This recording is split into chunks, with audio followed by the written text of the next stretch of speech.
नमस्कार दोस्तों, स्वागत है आपका हमारे चैनल में। दोस्तों, आज मैं स्वामी विवेकानंद की तीन कहानियाँ लेकर आपके साथ जुड़ चुका हूँ। अगर आप हमारे चैनल पर नए हैं तो वीडियो को लाइक करके चैनल को सब्सक्राइब जरूर करें। चलिए बिना समय गंवाए कहानियों की तरफ चलते हैं। एक बार स्वामी विवेकानंद रेल से कहीं जा रहे थे।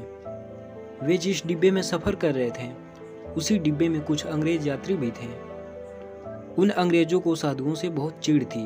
वे साधुओं की भरपेट निंदा कर रहे थे, साथ वाले साधु यात्री को भी गाली दे रहे थे। उनकी सोच थी कि चूंकि साधु अंग्रेजी जानते नहीं हैं, इसलिए उन अंग्रेजों की बातों को नहीं समझ रहे होंगे। इसलिए उन अंग्रेजों ने आपसी बातचीत में साधुओं को कई बार भला बुरा कहा। हालांकि उन दिनों की हकीकत थी कि साधु अंग्रेजी नहीं जानते थे। रास्ते में एक बड़ा स्टेशन आया जहां विवेकानंद के स्वागत में हजारों लोग उपस्थित थे, जिनमें विद्वान एवं अधिकारी भी थे। उन्होंने यहां उपस्थित लोगों को संबोधित करने के बाद अंग्रेजी में पूछे गए प्रश्नों के उत्तर भी अंग्रेजी में ही दिए। अंग्रेज सहयात्री ये सब देख रहे थे। ये देखकर रेल में उनकी बुराई कर रहे उन अंग्रेज यात्रियों को सांप सूंघ गया। अवसर मिलते ही वे विवेकानंद के पास गए। उन्होंने नम्रतापूर्वक पूछा कि क्या आपने हमारी बात सुनी? स्वामी जी ने सहजता से जवाब दिया। उन्होंने बताया कि उनका मस्तिष्क अपने ही कार्यों में व्यस्त था, इसलिए उन्हें लोगों की बात सुनने का अवसर नहीं मिला। उनका यह जवाब अंग्रेजों को शर्मसार कर गया। अंग्रेजों ने चरणों में झुककर क्षमा याचना की। वे स्वामी जी के प्रति आदर भाव दिखाने लगे। वे उनके ज्ञान का सम्मान करने लगे। दोस्तों, इस कहानी से हमें यही सीख मिलती है कि दूसरे की निंदा हमेशा शर्मिंदगी देती है। अपने लक्ष्य के प्रति समर्पित रहेंगे तो विश्व की कोई भी बाधा आपको विचलित नहीं कर सकती। दोस्तों, अब मैं स्वामी विवेकानंद की दूसरी कहानी आपको सुना रहा हूँ। एक बार स्वामी जी अपने आश्रम में एक छोटे पालतू कुत्ते के साथ टहल रहे थे। तभी अचानक एक युवक उनके आश्रम में आया और उनके पैरों में झुक गया और कहने लगा, स्वामी जी, मैं अपनी ज़िंदगी से बड़ा परेशान हूँ। मैं प्रतिदिन पुरुषार्थ करता हूँ, लेकिन आज तक मैं सफलता प्राप्त नहीं कर पाया। पता नहीं ईश्वर ने मेरे भाग्य में क्या लिखा है, जो इतना पढ़ा लिखा होने के बावजूद भी मैं नाकामयाब रहा। युवक की परेशानी को स्वामी जी ने तुरंत समझ लिया। उन्होंने युवक से कहा, भाई, थोड़ा मेरे इस कुत्ते को कहीं दूर तक सैर करा दो, उसके बाद मैं तुम्हारे प्रश्नों का उत्तर दूंगा। उनकी इस बात पर युवक को थोड़ा अजीब लगा, लेकिन दोबारा उसने कोई प्रश्न नहीं किया और कुत्ते को दौड़ाते हुए आगे निकल पड़ा। कुत्ते को सैर कराने के बाद जब एक युवक आश्रम में पहुंचा तो वह देखा कि युवक का चेहरा तेज है, लेकिन उसका छोटा कुत्ता जो थक गया था वो जोर जोर से हाँफ रहा था। स्वामी जी ने पूछा, भाई, मेरा कुत्ता इतना कैसे थक गया? तुम तो बड़े शांत दिख रहे हो, क्या तुम्हें थकावट नहीं हुई? युवक ने कहा, स्वामी जी, मैं धीरे धीरे आराम से चल रहा था, लेकिन मेरा कुत्ता अशांत था। सभी जानवरों के पीछे दौड़ता था, इसलिए बहुत थक गया। तब विवेकानंद ने कहा, भाई, तुम्हारे प्रश्नों का उत्तर तो यही है। तुम्हारा लक्ष्य तुम्हारे आसपास है, लेकिन तुम उससे दूर चलते हो, अन्य लोगों के पीछे पीछे दौड़ते हो, और तुम जो चाहते हो वह दूर हो जाता है।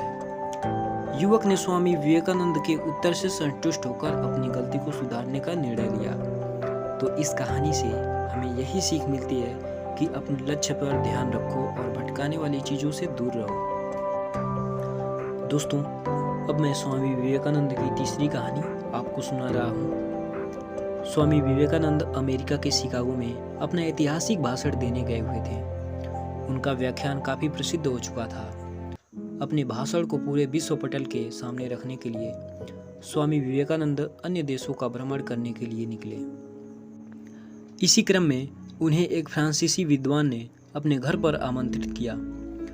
स्वामी जी उनके घर पर पहुंचे। स्वामी जी का स्वागत किया गया। स्वामी जी के लिए फ्रांसीसी विद्वान ने स्वामी जी के लिए अच्छे भोजन का प्रबंध किया। विदेश में इस तरह का भोजन बड़े सौभाग्य की बात थी। भोजन उपरांत वेद, वेदांत और धर्म की रचनाओं पर बात चलने लगी। स्वामी जी ने वहां एक मोटी पुस्तक देखा। पुस्तक लगभग 1500 पृष्ठों की होगी।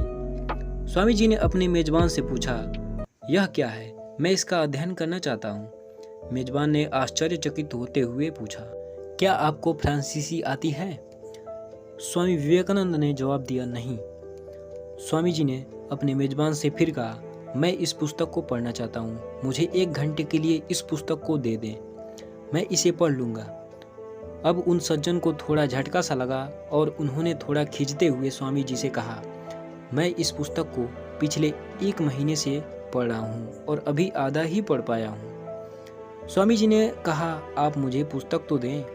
चूँकि फ्रांसीसी मेजबान थे और स्वामी जी मेहमान थे, उन फ्रांसीसी सज्जन ने अनमने ढंग से उस पुस्तक को स्वामी जी को पढ़ने के लिए दिया। स्वामी जी उस पुस्तक को अपने दोनों हाथों में रखकर योग साधना में बैठ गए। जैसे ही 1 घंटा बीता, फ्रांसीसी विद्वान कमरे में आ पहुंचे। आने के साथ उन्होंने स्वामी विवेकानंद से प्रश्न पूछा, क्या आपने अध्ययन कर लिया? स्वामी जी ने कहा, अवश्य। मेजबान ने कहा, मजाक ना करें। स्वामी जी ने कहा, मैं सत्य कह रहा हूँ। स्वामी जी ने कहा, आपको अगर कोई संदेह हो तो आप पूछ सकते हैं।